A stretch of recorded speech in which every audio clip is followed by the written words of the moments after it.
ఒప్పించడంలో agreement చేయడంలో పనులు చేయడంలో ఆనాటి కాంగ్రెస్ ప్రభుత్వం పూర్తిగా ఫెయిల్ అయింది. నాటి కాంగ్రెస్ ప్రభుత్వంలో ఉత్తమ్ కుమార్ రెడ్డి, కోమటిరెడ్డి వెంకటరెడ్డి, శ్రీధర్ బాబు వీళ్లే తెలంగాణ ప్రాంతం నుంచి మంత్రులుగా ఉన్నారు. మీరు పట్టించుకోలే, 7 ఏళ్లు మీరు చేయలే. బట్ అయినా మేము అన్ని రకాలుగా ప్రయత్నం చేశాం.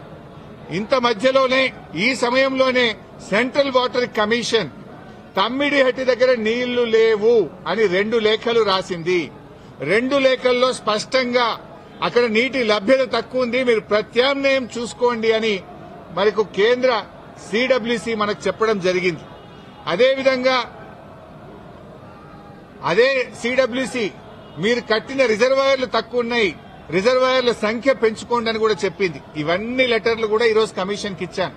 సిడబ్ల్యూసి నుంచి వచ్చిన 3 లేఖలు ఈరోజు కమిషన్ కి ఇచ్చాం. అప్పుడు కూడా కేసీఆర్ గారు ఒకవైపు మహారాష్ట్ర ఒప్పుకోవడం లేదు, రెండవ వైపు నీళ్లే లేవు. ఈ పరిస్థితుల్లో ఏం చేయాలని కేంద్ర ప్రభుత్వ సంస్థ వ్యాప్కోస్ కు కేసీఆర్ గారు మరి ఏం చేయాలో ప్రత్యామ్నాయం సూచించండి అని వ్యాప్కోస్ కు మేము ఇవ్వడం జరిగింది. వ్యాప్కోస్ ఎవరో అల్లాటప్ప సంస్థ కాదు, అది సిడబ్ల్యూసీలో అంతర్భాగము, కేంద్ర జలవనరుల శాఖలో అంతర్భాగము. ఆ వ్యాప్కోస్ కి ఇస్తే వ్యాప్కోస్ లైడార్ సర్వే చేసి డీటెయిల్డ్ గా ఎగ్జామిన్ చేసి మాకు మేడిగడ్డ దగ్గర నీటి లభ్యత ఉంటది, అక్కడ ప్రాజెక్టు కట్టుకోండి అని వ్యాప్కోస్ అనే సంస్థ చెప్పింది. ఆ వివరాలు కూడా కమిషన్ కి అందించాం. సో వ్యాప్కోస్ నివేదిక మేరకు, సెంట్రల్ వాటర్ కమిషన్ సూచనల మేరకు మహారాష్ట్ర ఒప్పుకోకపోవడం వల్ల మన ఇంజనీర్ల రికమెండేషన్ మేరకు ఆనాడు రాష్ట్ర ప్రభుత్వం నీళ్లు లేని చోట నుంచి నీళ్లున్న చోటకు మేడిగడ్డ ప్రాజెక్టుకు రూపకల్పన చేశాం. మీరు ఆనాడు నీళ్లు లేని చోట ప్రాజెక్టు ఇరికిచ్చే ప్రయత్నం చేసినారు. 7 ఏళ్లలో మహారాష్ట్రాన్ని ఒప్పించలేకపోయారు. అక్కడ వైల్డ్ లైఫ్ ప్రాజెక్టు కూడా ఉంది, చాప్రాల్ అనే వైల్డ్ లైఫ్ ప్రాజెక్టు కూడా తమ్మిడిహట్టి దగ్గర ఉంది. వైల్డ్ లైఫ్ ప్రాజెక్టుకు అనుమతి రావాలంటే 10 ఏళ్లు అవుతుంది. మరి పోరాటాల నుంచి నీళ్ల కోసం ఉద్యమించిన తెలంగాణ ప్రభుత్వం నీళ్ల కోసం మేము వ్యాప్కోస్ యొక్క ఆలోచన మేరకు, సూచనల మేరకు నీళ్లు లేని చోట మీరు ప్రాజెక్టు ప్రతిపాదిస్తే నీళ్లు ఉన్న చోటికి మార్చడం జరిగింది. ఎందుకు మార్చామనేది documents, evidences, meeting minutes, central water commission లెటర్లు, మహారాష్ట్ర ముఖ్యమంత్రి రాసిన లెటరు అన్నింటినీ కూడా కమిషన్ కు పూర్తి ఆధారాలతో సహా సమర్పించడం జరిగింది. ఎందుకు మార్చవలసి వచ్చిందో సవివరంగా చెప్పేటువంటి ప్రయత్నం మేము చేయడం జరిగింది. కాళేశ్వరం కార్పొరేషన్ కు కేబినెట్ అనుమతి ఉందా అని అడిగారు.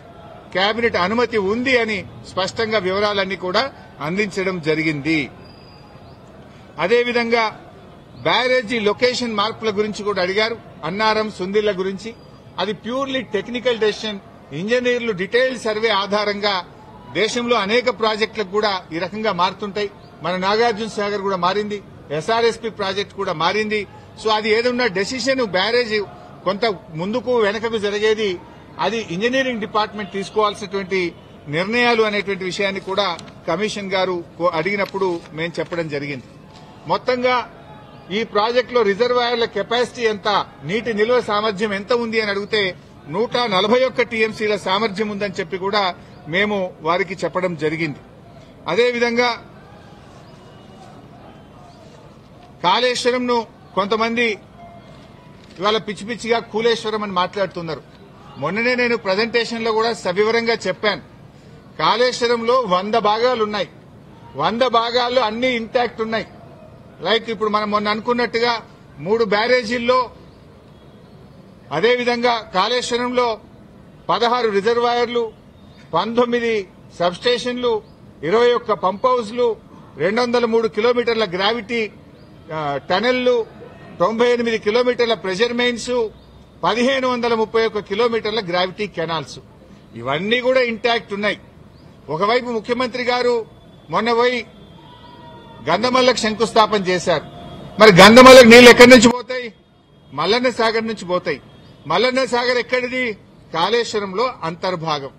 ఇంకొక వైపు హైదరాబాద్ కు మూసీ సుందరీకరణకు నీళ్లు తెస్తా అంటున్నారు. ఎక్కడి నుంచి తెస్తా అంటున్నారు? మూసీకి, హైదరాబాద్ కు 30 టీఎంసీల నీళ్లు తెస్తామంటున్నారు. మల్లన్న సాగర్ నుంచి తెస్తామంటున్నారు. మల్లన్న సాగర్ ఎక్కడిది? కాళేశ్వరంలో అంతర్భాగం.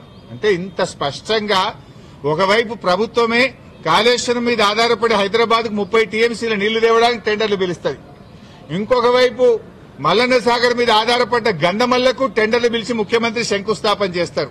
ఇంకొక వైపు కాళేశ్వరం కూలింది, కుప్పగూలింది, కాళేశ్వరం లేదు అంటారు. అంటే ఇవాళ ప్రభుత్వం డొల్లతనం పూర్తిగా బయటపడ్డది. ఎప్పటికైనా కాళేశ్వరమే తెలంగాణకు లైఫ్ లైన్, జీవధార అనేది ఇవాళ ప్రజలకు స్పష్టమైంది. కమిషన్ ముందు కూడా చాలా వివరంగా అన్ని కూడా మేము ఏది నోటి మాటగా చెప్పలే, విత్ డాక్యుమెంటరీ ఎవిడెన్స్, సాక్ష్యాధారాలతో సహా గత ప్రభుత్వంలో తీసుకున్న నిర్ణయాలు, సిడబ్ల్యూసీ రిపోర్ట్లు, వ్యాప్కోస్ రిపోర్ట్లు, కేబినెట్ నిర్ణయాలు అన్ని కూడా ఆధారాలతో సహా కమిషన్ కోరిన విధంగా మేము సబ్మిట్ చేయడం జరిగింది.